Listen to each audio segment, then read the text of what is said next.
स्वामी समर्थ. कसे आहेत तुम्ही सगळे? मस्त आहेत ना? मस्तच राहत. चला आपल्या नवीन एका व्हिडिओमध्ये तुमचं सगळ्यांचं मनापासून स्वागत आहे.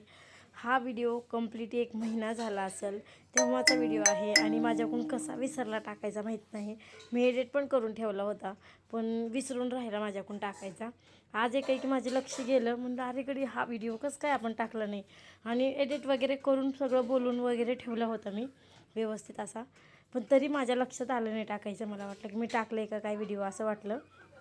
पण नंतर आज माझं लक्ष गेलं की मी हा व्हिडिओ टाकला नाही, त्याच्यामुळे मग आज डबल एडिट करून आता व्हिडिओ टाकते मी. आज राहिली माझी मांडायची झाली देवपूजा छान असे सगळं इथे काढून ठेवले. पिठाची का सगळं सामान काढून ठेवले. काठी कशासाठी काठी लागते की झेंडी लागण्यासाठी. भाकरीला बायका आहे तर इथं भाकरी करण्यासाठी ना बायका लावल्या होत्या. पहिलं ना आम्ही जेव्हा लहान होतो तो खेडेगावामध्ये लग्न जरी असलं ना तर सगळ्या बायका गावातल्या यायच्या चपात्या वगैरे करायला. रात्रभर त्यांचा स्वयंपाक चालायचा. एवढं भारी वाटत होतं ना तेव्हा, म्हणजे लग्न असल्यासारखं वाटत होतं. पण आता तसं काहीच नाही वाटत. आता छोटा जरी कार्यक्रम करायचं म्हणलं ना तरी डायरेक्ट पैसे देऊनच बायका लावावे लागतात. आता कोणी कोणाच्या घरी स्वयंपाकाला येत नाही, जात नाही, काही नाही. थोडीफार पद्धत आहे अजून पण. सुवासनी वगैरे काही घालायचं असलं तर येतात आजूबाजूच्या बायका, शेजारच्या आहेत त्या स्वयंपाकाला. पण शक्यतो पहिल्यासारखं नाही आता कोणी करत स्वयंपाक. शिदोरीला जरी बोलवलं ना तरी एक दोन शेजारी म्हणजे एखाद्याच्या ना हिश्श्याला 1 ते 2 शिदोरी येते. अशा हिशोबानंच बायका येतात की जातात लगेचच माघारी. बसायला टाईमच नाही त्यांच्यापाशी. पण पहिल्या बायका रात्रभर चपात्या करत बसत होत्या, पण आता तसं राहिलं नाही. आणि माझ्या तर मागं शिलाईचं काम असल्यामुळे ना मला कोणी स्वयंपाकाला बोलवत पण नाही आणि मी कोणाच्या घरी जात पण नाही. बोलवलं तर जाता येतं, नाही बोलवलं तर आपण कसं बोलवलं तर नाही जाऊ शकत. मग बोलवत नाही त्याच्यामुळे मला जाणत. त्या बायकांना वाटतं की ह्यांच्या मागे शिलाईचं काम आहे, आपण कसं बोलवायचं, आपण बोलवलं तर ह्यांचं एखादं ब्लाऊज बुडेल असं वाटतं. बायकांना विचार करतात माझ्याबद्दल. बापरे बाप. मला वाटतं की बोलवलं तर आपण जातो. गेल्याच्या नंतर थोड्याफार गप्पा गोष्टी त्या निमित्तानं तरी एकत्र येतो बायका. असं तर आपण आवर्जून कधी कोणाच्या घरी जात नाही, येत नाही. बसायचं तर लांबच राहिलं, कारण प्रत्येकाच्या मागं प्रत्येकाचे कामं आहेत. आवर्जून कोणी आता पहिल्यासारखं जाऊन बसत नाही कोणीकाच्या घरी. पण त्यानिमित्तानं तरी बोलणं भाषण होतं. पण नाही, ह्याला कोणीच बोलवत नाही. एखादं तरी बोलवतात, मग तेवढंच जाते की लगेच येते. तर ह्या बायकांना सकाळी आज 3:30 वाजता स्वयंपाकाला आल्या होत्या कंप्लीट. तर 3:30 वाजता त्यांनी आम्हाला येऊन उठवलं. तेव्हापासून भाकरी करतायत. तर आता सकाळच्या मला वाटतं 8:30 वाजले असतील. तर आलेल्यांना चहा करून दिला मी. आणि नंतर आता शेवटच्या भाकरी होत आल्या होत्या, कारण आमच्या 2च बायका लावल्या होत्या. आमच्या जाऊबाईचा कार्यक्रम होता ना तर तेव्हा त्यांना 3 बायका लावल्या होत्या. आम्हाला 2च बायका लावल्या होत्या, कारण आम्हाला 2 बायका भास होत होत्या. 150 भाकरी करून घ्यायच्या होत्या. आता भाकरी करायचं म्हणल्यावर तुम्ही ओळखलं असेल की आम्हाला देवदेव नेमकं कशाचं करायचं आहे. तर हो, आमचं म्हणजे पहिल्यापासून काकू म्हणतात ना की आपलं कुलदैवत वरपगावचं आहे, आपलं कुलदैवत वरपगावचं आहे. वरपगावचं म्हणजे तिथं याताळ देवाचं याताळ महाराजांचं मंदिर म्हणता येणार नाही. तो देव उघड्यावरच आहे झाडाखाली. तुम्ही व्हिडिओमध्ये बघितलं पण, कारण मी ह्याच्या आधी व्हिडिओ पण टाकलेत बरंच 2-4. कसला गेलं पत्रवार राहिल्यात आपल्या. झाडाखालचा देव आहे तो. त्याच्यामुळे बरेच दिवस झाला म्हणजे तिथं ना बकरं मारावं लागतं. तर बरेच दिवस झालं ते आम्ही म्हणजे तिथलं जे देवदेव आहे ते केलंच नव्हतं. खूप वर्ष झालं किंवा माझ्या लग्नात केलं होतं. तशी पद्धत एकेका देवाची पद्धत असते. घरातल्या एखाद्या मुलाचं लग्न झालं ना तर तिथं त्या देवाला बकरं मारायचं असतं. मान्य आहे, देव मागत नाही, अगर देव खात नाही आणि देवाला पण चालत पण नाही. पण देवाच्या पायथ्याशी दैत्य असतो प्रत्येक देवापाशी, तर त्या दैत्याला द्यावं लागतं.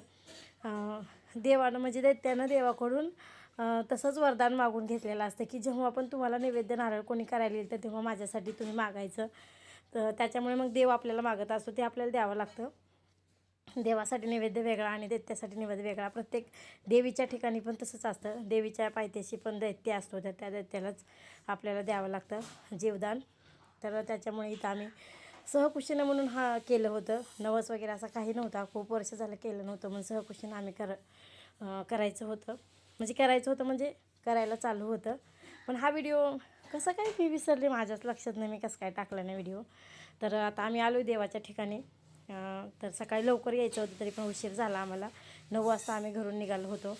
एक करत तो उशीर झाला की ते पण लवकर उरकलं तरी पण काय बायकांचं काही उरकत नाही. तर तरी पण आम्ही गावातून 9 वाजता निघालो. इथं येस तर आम्हाला 10-10:30 वाजले होते. तेव्हापासून गर्दी खूप होती तिथं. एरी टाईमला आम्ही जेव्हा येतो ना तर तिथं कुणीच नसतं, कुणी म्हणजे कुणीच नसतं. पण आज आम्हाला वाटलं पण नाही की एवढी गर्दी असेल, पण आज भरपूर गर्दी होती. तर आता आम्ही तिथलं देवाचं नैवेद्य वगैरे सगळं उरकला आणि आता इथं ठिकाणाला आलो आहे. म्हणजेच देवापाशी आम्हाला जागा भेटली नाही त्याच्यामुळे दुसरीकडे आलो आहे. सांगा आमच्या समूला एवढे पडले. आमची समूह 1 नंबर आली बरं का. थोडंसं त्या देवापासून थोडंसं एका झाडाखाली जागा भेटली होती आम्हाला, तर तिथंच येऊन बसलो होतो सगळेजण चवाळं वगैरे टाकून. आणि तिकडं चालू होती भाजी वगैरे बनवायला.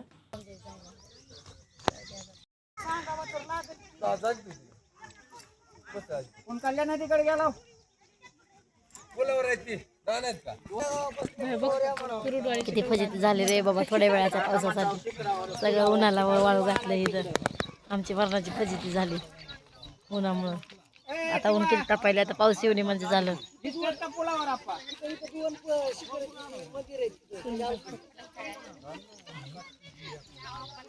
5 मिनिटं पाऊस आला, सगळे सगळे सगळे भिजले आम्ही. आता वाळले सगळे कपडे अंगावरचे. अहो ती साडी नंतर द्या की साड्या.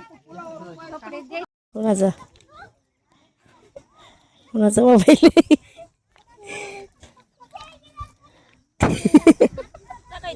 माणसं जेवायली बाई तिकडं. काय तर आमची एवढी फजिती झाली ना त्या दिवशी की काही सांगायलाच नको. आम्हाला वाटतच होतं मनामध्ये काहीतरी देवाची चुकी झाली असं. म्हणजे एवढी परेशानी का होते आमची. कंप्लीट 3 वेळेस त्या दिवशी पाऊस आला असेल. अशी भाजी करायला टाकली की लगेच असला पाऊस बेकार आला ना. तर म्हणजे आमच्यासोबत 2 जणांचे कार्यक्रम होते, आमचा एक आणि आमच्या जाऊबाईचा एक, चुलत जाऊबाईचा. तर त्यांच्या तर पूर्ण भाकरी भिजल्या होत्या. एवढी परेशानी झाली आमची. सगळेजण गाडीमध्ये बसले, मी पण भिजले, त्यांनी पण भिजले, तर सगळेच भिजले त्या दिवशी. तर भाजी तर काहीच तयारी नव्हती आणि तोवर तर माणसं जर जेवायला यायला चालू झाले. मग आम्ही सगळं चवाळं वगैरे इथं वाळवायला टाकलं उन्हाला आणि असं सगळी तयारी केली छान असं म्हणजे वाळलं वगैरे. आणि असे जेवायला बसले की अजून पाऊस चालू झाला. पहिली जर ते म्हणजे माणसांची पंगत होती ना तिथं पूर्ण पावसातच जेवली. वरून पाऊस चालू होता आणि खालून माणसं जेवत होते. म्हणलं एवढा का देव परीक्षा बघतोय, काय माहिती काय चुकलं आमच्याकडून, काही नाही असं वाटत होतं. कारण देवाचं एवढं हे असतं ना, छोटीशी जरी आपल्याकडून चुकी झाली ना तर आपल्याला लगेचच शिक्षा मिळते तिथल्या तिथं. पण आपल्याला समजत नाही की नेमकं असं कशानं होतं आहे, काय होतं आहे. तर आम्ही आता देवाला नैवेद्य दाखवायला चाललो आहे. आता भाजी झाल्याच्या नंतर नैवेद्य दाखवायलाच तर आम्हाला म्हणजे खूपच उशीर झाला. घरी जायला कंप्लीट आम्हाला 7 वाजले होते त्या दिवशी, एवढा उशीर झाला. तर इथं नैवेद्य वगैरे घेऊन आलो आहे आम्ही. आता देवाला नैवेद्य दाखवतो आहे आणि नंतर मग तरी लई वेळ झाला, माणसं येऊन बसली होते पण भाजी वगैरे तयार नव्हती त्याच्यामुळे मग ते बसले होते सगळेजण. तर आता पाऊस उघडला होता पण नेमकं माणसं जेवायला बसले ना तर मग अजून पाऊस चालू झाला. मग तेवढे 2 पंक्ती जेवायच्या उठल्या की अजून पाऊस चालू झाला. अक्षरशः आम्ही तर ना सगळे उन्हालाच बसून जेवलो. माझं त्या दिवशी उपवास होता, मी काही खाल्ली नाही कारण माझे शुक्रवार चालू आहेत, मी काही खात नाही तसलं. त्याच्यामुळे मी घरून चिप्स वगैरे करून घेतले होते पण ते सुद्धा खाणं नाही झालं. आमचा म्हणजे भाऊ, बाळू, भावाचा मुलगा छोटासा, वडील हे तर सगळे उन्हातच जेवले. अक्षरशः असलं बेकार ऊन लागत होतं ना, पण जागाच नव्हती दुसरीकडे. सगळं पावसामुळे चिक्कुल झाला होता, बसायला जागा नव्हती. तिथे थोडंसं खडी होती त्याच्यामुळे मग तिथं सगळे जेवायला बसले. असलं बेकार ऊन जर पाऊस आला ना, पाऊस उघडला की असलं बेकार ऊन पडायचं ना की काय सांगायलाच नको. 5 मिनिटं उभं राहायला नको वाटायचं, एवढं घाम व्हायचे सगळेजण. आणि ऊन संपलं की लगेच पाऊस यायचा. अरे बापरे, मला नाही वाटत की अशी फजिती कधी कोणत्या देवापाशी झाली असेल आणि इथून पुढे पण होईल असं वाटलं नाही. त्या दिवशी मी देवाला सांगितलं इथून पुढे आम्ही कधीच आता असं देव करणार नाही, जेव्हा माझ्या मुलाचं लग्न होईल तर तेव्हाच करेल असं सांगून आली होती. पण देवानं ऐकलं नाही माझं, कारण आम्हाला डबल आता देव करायचं आहे एकदा. तर बघू आता कधी मुहूर्त लागते माहीत नाही मला, पण करायचं आहे अजून एकदा. मागायची गरज नाही, द्यायचं